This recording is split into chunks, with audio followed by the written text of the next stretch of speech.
12 legendary country guitarists.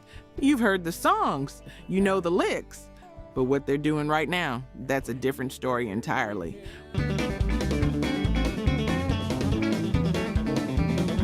One's still touring at 93. One just released the first posthumous duets album ever created. Another survived cancer and a broken hip and still won't quit.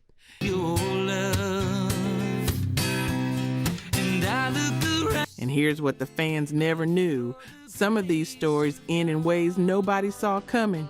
Stick around. Number 12, Brad Paisley. A little at a time, but he never could get. Brad Paisley, the guitar slinger who gave us Alcohol and Mud on the Tires, 3-time Grammy winner, member of the Grand Ole Opry since he was 28. For 2 decades, the guy couldn't stop. Album after album, tour after tour, then silence.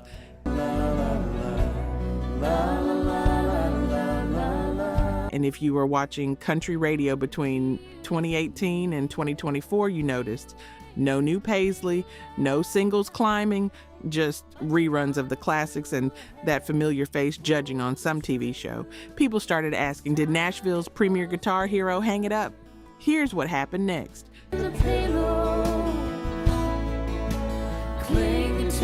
May 2025, Paisley drops Son of the Mountains, his 13th studio album and the first in nearly a decade. Not a comeback, a reintroduction. The guy who built a career on humor and chicken-picking guitar solos came back with something deeper. Something that reminded you why he's not just a performer, he's a craftsman. And he's been on the road ever since. Beneath the willow, the Truck Still Works World Tour hit over 30 cities in 2025. Sold out shows, 2.5-hour sets, the kind of stamina that makes you forget he's 53 and been doing this for 25 years. But here's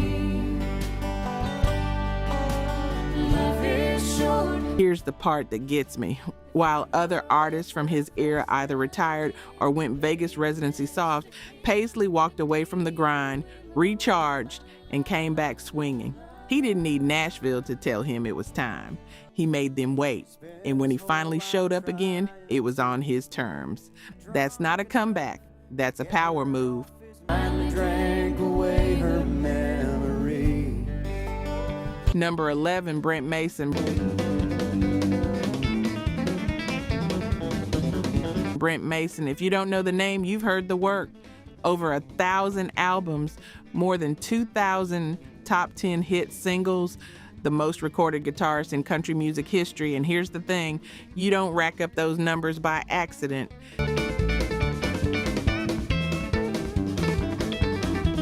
Discovered by Chet Atkins in the 80s, 12-time Academy of Country Music Guitarist of the Year, 2-time CMA Musician of the Year, every major country star from the 90s and 2000s, Alan Jackson, Brooks and Dunn, Shania Twain, George Strait, Vince Gill, Reba. He played on their records. The licks you remember? That's Mason.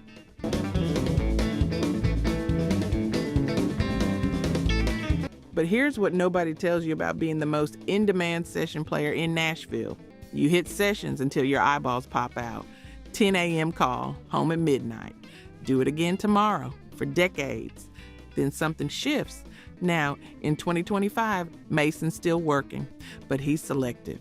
The guy who used to book back-to-back-to-back sessions now picks his spots. And here's the wildest part. He offers remote session work via email. You want Brent Mason on your record? You don't have to fly to Nashville anymore. Send him the tracks, he records, sends it back. The legendary session king went freelance from home.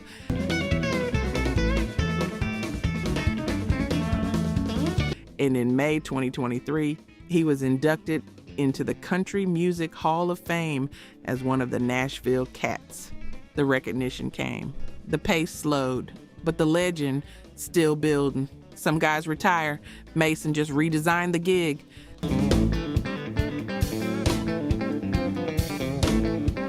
Let's look at the numbers. Only 9% of you are actually subscribed. Honestly, that's tough to see. Our team spends days hunting down archives and verifying every single fact just to tell these stories right. If you've made it this far into the video, you're clearly part of the community, so please hit subscribe. It costs nothing and helps us immensely. Now, for those already subscribed, very few of you have made the jump to our membership, and that's a hard pill to swallow because you're the ones who know our value best. If this channel has moved you or inspired you, consider joining. It's the price of one coffee, but it's the literal fuel for this channel. Let's keep this alive together. Back to the story. Number 10, Marty Stewart.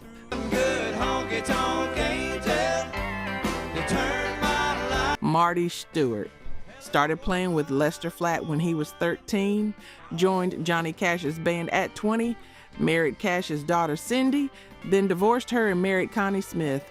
The guy's got a life story that reads like a country song wrote itself. But here's what you need to know about Stewart in 2025. He's not slowing down, still touring with his fabulous superlatives, still wearing those rhinestone nudie suits like it's 1965, and he's headlining the Opry for the first time.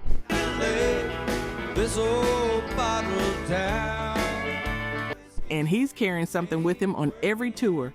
Clarence White's legendary 1954 Fender Telecaster. The one with the Parsons White string bender, the one White played with the Byrds, the guitar that bridged bluegrass and rock and basically invented country rock lead guitar. That's what I'm looking for. When White died in 1973, hit by a drunk driver while loading equipment after a gig, that guitar should have ended up in a museum. Instead, it ended up with Stewart. And he doesn't just own it, he plays it on stage, on records. He wrote an entire instrumental piece called Hummingbird as a tribute to White and that Telecaster. You know what that is? That's not collecting, that's honoring. Stewart could have locked it in a vault. He could have sold it to the highest bidder. Instead, he keeps Clarence White's legacy alive every time he straps it on. You came crashing through, well, I'd have one more. And in 2022, Stewart and his fabulous superlatives were inducted into the Musicians Hall of Fame.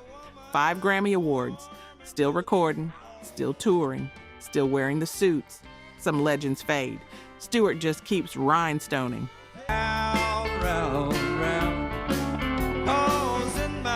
Number 9, Keith Urban.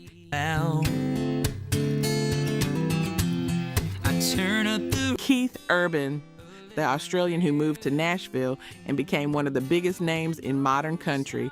16 number 1 hits, 4 Grammys, married to Nicole Kidman, judge on American Idol for 4 seasons. The guy is basically country music royalty at this point. 'Cause no one comes to calling him. But here's what's happening now. That might surprise you. Urban's 60 years old and still running like he's got something to prove. The High and Alive World Tour kicked off in May 2025, and he's been tearing through arenas ever since.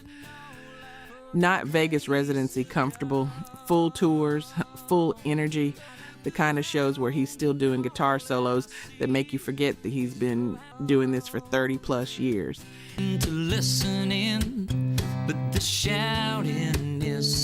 And he released High, his 12th studio album, in 2024. Not a greatest hits package, not a nostalgia play, new music, still evolving, still blending that country rock sound he's been perfecting since he showed up in Nashville in the 90s. Here's the thing about Urban that doesn't get talked about enough. He could coast, the name recognition's there, the bank account's there, the wife's a movie star. He could play county fairs and corporate gigs and call it a career. I've been blessed with a gift of your love. But he doesn't. He's still out there like he's got radio play to chase and critics to convince. That 1964 Fender Stratocaster he found in a Sydney guitar shop, still his number 1 player. That work ethic he brought from Australia, still grinding. Some artists hit 60 and slow down. Urban hit 60 and kept the throttle open.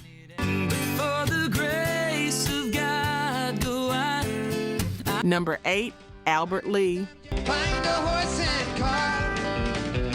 I'm just a Albert Lee, the British guitarist who moved to America and became the fastest picker in country music. Played with the Everly Brothers, Emmylou Harris, Eric Clapton, the Crickets, won a Grammy in 2002. Eric Clapton called him the nearest thing to a virtuoso we have in our business.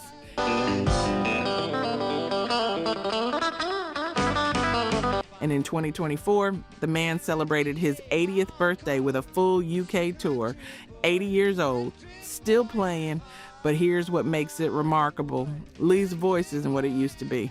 Reviewers noticed, fans noticed. At 81, the pipes don't have the same power they did in the 70s when he was tearing up stages with Emmylou. But the guitar is still second to none. Find a horse and cart. I'm just a cunt. He released a new album in 2024, Lay It Down, a tribute to some of his favorite artists. And he's touring in 2025 and 2026, 19 concerts across 4 countries.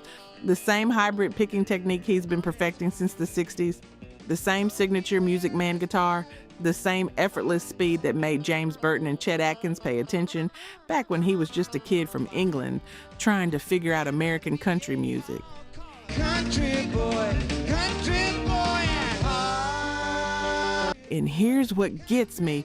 Lee could have stopped. Voice weakening, 81 years old. Nobody would have questioned it. Instead, he's out there proving that what makes a guitarist legendary isn't the vocals, it's the 6 strings. Some people age out. Lee just keeps picking. Country boy at heart. Number 7, Roy Clark. The splendid things I play, I always feel. Roy Clark. Hee-haw. That's what most people remember. The grinning co-host alongside Buck Owens for over 2 decades. The cornpone humor, the overalls, the one-liners that made your grandparents laugh and made you roll your eyes. But here's what hee-haw did to Roy Clark's reputation. It buried the fact that he was one of the most technically gifted guitarists in country music history.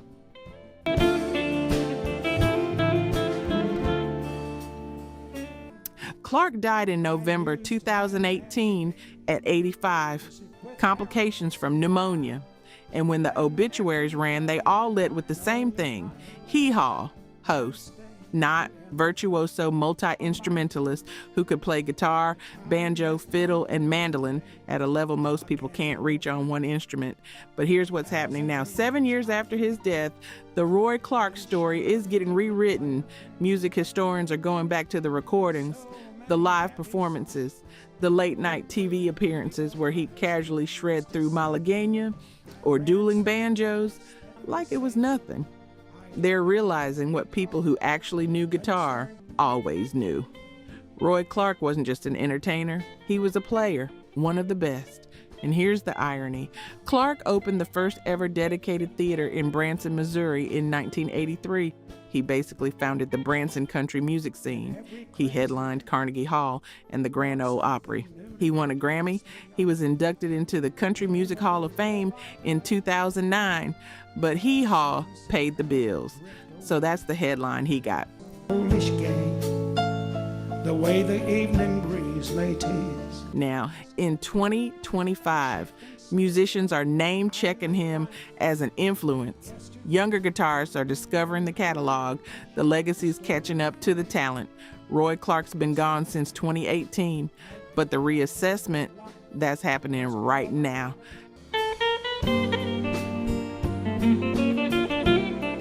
Number 6, Jerry Reed. Eastbound, just watch old bandit run. Now keep your foot hard on me. Jerry Reed. Eastbound and down. Amos Moses. When you're hot, you're hot. The guy who made you laugh while he absolutely destroyed a Telecaster. Played with Chet Atkins, acted in Smokey and the Bandit, invented the claw hammer picking technique that guitarists still can't figure out. We got a long way to go and a short time to get there. Reed died in 2008. Complications from emphysema. He was 71. And here's what's happened since. Nothing.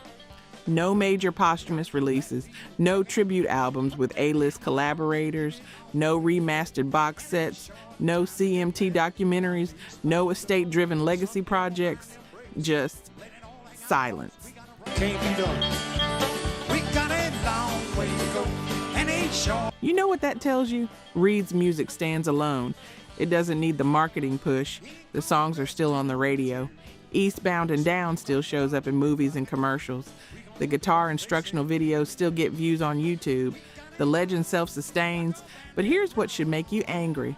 Reed was one of the most innovative guitar players country music ever produced. Eastbound, just watch old bandit run. Now keep your foot hard on me. His fingerstyle technique influenced everyone from Steve Werner to Brad Paisley. And outside of guitar circles, he's remembered as the guy in the Trans Am. That's the cost of being a character. Well, I'm eastbound and down, loaded up and People remember the performance. They forget the skill. 16 years after his death, Jerry Reed's legacy isn't getting the institutional support it deserves. No Hall of Fame induction committees rallying, no superstar collaborations keeping the name alive, just the music, which honestly might be exactly how Reed would have wanted it. long way to go, and ain't short time to get there. I'm eastbound, just Number 5, Vince Gill. Standing here holding. Vince Gill. 22 Grammy Awards, member of the Country Music Hall of Fame, one of the most respected vocalists and guitarists in Nashville, married to Amy Grant, the guy who wrote Go Rest High on That Mountain and made grown men cry at funerals. Tell you, but the words can't be found. And in 2017, something happened that nobody saw coming. The Eagles, the actual Eagles, asked Gill to replace Glenn Frey after Frey's death, not as a hired gun, as a member. Gill said yes, and he's been touring with them ever since, singing Frey's parts, playing Frey's guitar lines, standing on stages in front of 60,000 people playing Hotel California and Take It Easy. Oh, I'll try to speak, but the words won't come. But here's where it gets wild. While touring with one of the biggest rock bands in history, Gill's also releasing solo country music. In 2025, he signed a lifetime contract with MCA Nashville at age 68, a lifetime contract. And he's releasing a series of EPs, one every month for a year, called 50 Years from Home.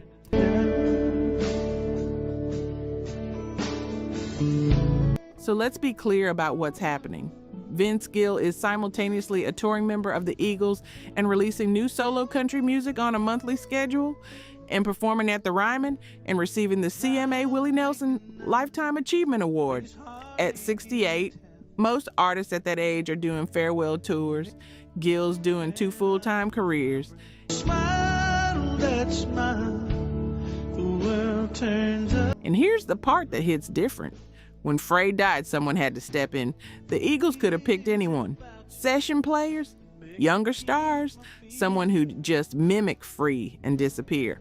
They picked Gill because when you need someone who can sing, play, and carry the weight of a legend's legacy, there's a very short list. Vince Gill's on it. Oh, I miss you, babe. Number 4, Brent Mason.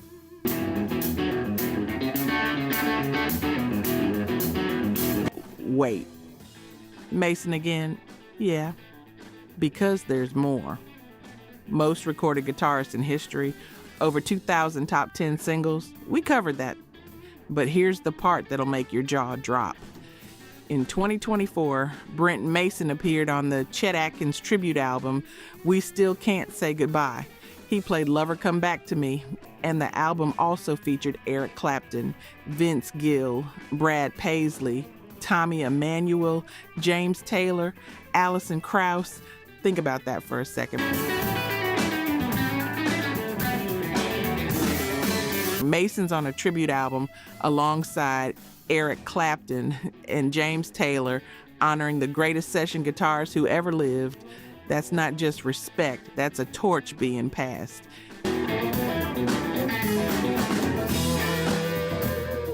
And here's what most people don't know about Mason. He didn't want to be a touring artist. He turned down a major label deal in the 90s because it would have meant Leaving Nashville, leaving the studio, leaving his family, he chose session work over stardom and became a legend anyway. There's a reason his gray Telecaster, the one he's been playing since the 80s, is more famous than most artists' entire careers.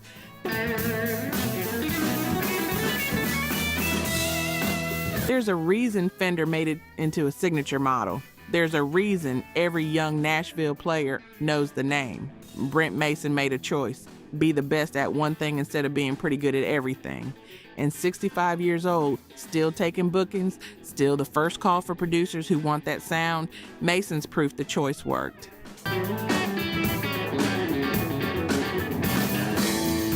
Number 3, Albert Lee. Lee again, because 81 and still touring deserves 2 entries. Here's what you need to understand about Albert Lee in 2025. He's not doing nostalgia shows. He's not playing casinos. He's doing real tours. 19 concerts across the US, Canada, and England. Full sets, 2.5 hours.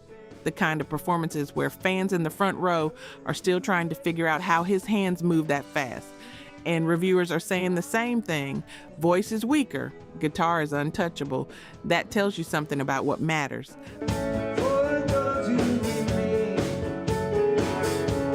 Lee built a 50-year career on being able to do both, sing and play at the highest level. But when the voice started to fade, he didn't stop.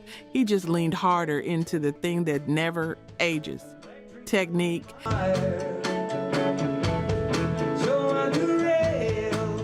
And here's what's remarkable about watching an 81-year-old guitarist. The speed's still there, the precision's still there, the ideas are still there. It's like his fingers didn't get the memo that the rest of him is in his 80s. You know why? Because he never stopped.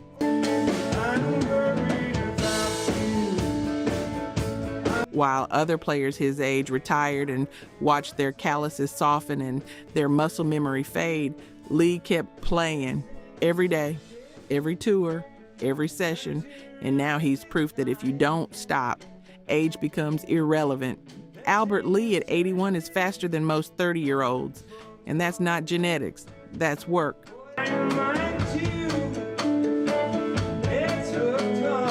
Number 2, James Burton.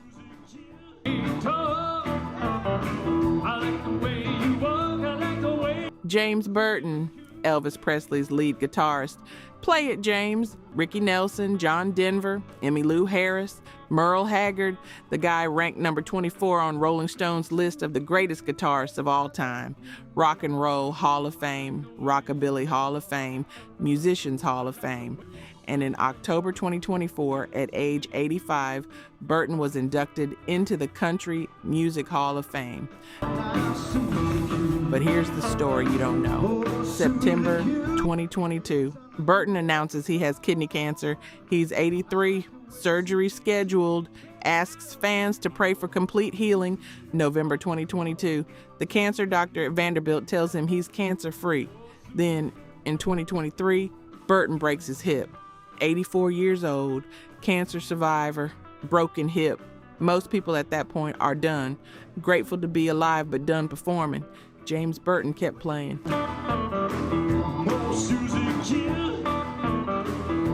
In 2024, he was still touring, still recording, still showing up with that pink Paisley Telecaster he played for Elvis in Vegas, the one he wasn't sure Elvis would like, the one he used for every single show after Elvis said yes. And in May 2023, Burton was inducted as one of the Nashville Cats into the Country Music Hall of Fame. Then, in October 2024, a full Country Music Hall of Fame induction.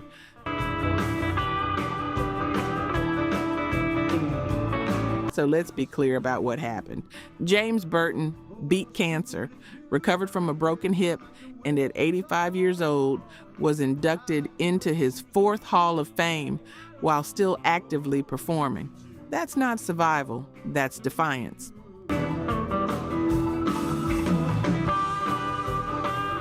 Number 1, Willie Nelson.